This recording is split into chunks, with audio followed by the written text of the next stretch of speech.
Meghan and Harry stepped down as members of the royal family last year and moved to California with their son Archie. The couple revealed they are expecting their second children this year. But due to the coronavirus pandemic, the Duke and Duchess of Sussex have been unable to travel back to the UK and therefore the Queen has been unable to see her great-grandson Archie. Royal expert Ingrid Seward has said the Queen has suffered sadness at barely seeing Archie and is unlikely to meet their new baby. Ms. Seward said, the Sussexes, who have barely set foot in the UK since relocating to the US and are unlikely to return anytime soon after their Oprah interview sent shockwaves through the royal family.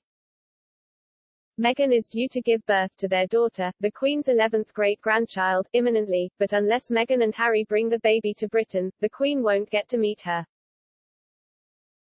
She has barely seen Archie since he was born, a source of sadness for her, though she is said to have wished him happy birthday via Zoom when he turned 2 this month. The Queen was last seen with all her great-grandchildren in a picture that was released following the death of Prince Philip. Ms. Seward claimed the Queen's grandchildren and her great-grandchildren is what keeps her going. The royal expert said, she is close to them all, mentioning them in her Christmas speeches, in her letters and in conversation.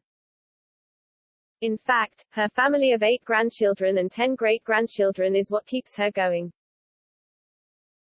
This comes after royal author Phil Dampier said Archie may never see the Queen again. He told Fabulous magazine, I think there is a very real danger the Queen will never see Archie again or never see her new great-granddaughter, which is tragic. I can't see how when they, Meghan and Harry, go on about compassion and family problems but don't let the grandfather or great-grandmother see Archie.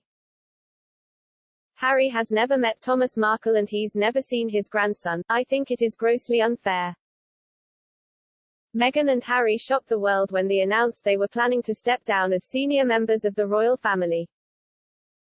Earlier this year, the Sussexes made a series of bombshell allegations about the royal family during a controversial interview with Winfrey. The Duke and Duchess also accused an unnamed royal, not the Queen or her late husband Prince Philip, of voicing concerns about how dark their son Archie's skin tone would be before he was born. Meghan also told the chat show host she asked for help when she was suicidal but claimed the royal family gave her no support. Last week, Harry made more claims about his time as a member of the royal family. Sitting down with Dax Shepard and Monica Padman on the Armchair Expert podcast, Harry said he does not want to pass on pain from his own experience to his son Archie and future daughter.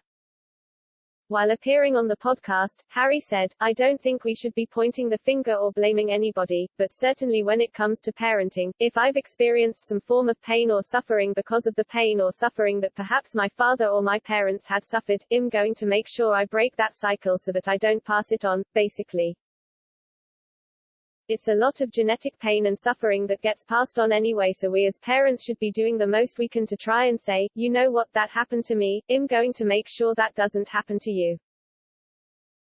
Since stepping down, the couple have signed multi-million-dollar deals with Spotify and Netflix.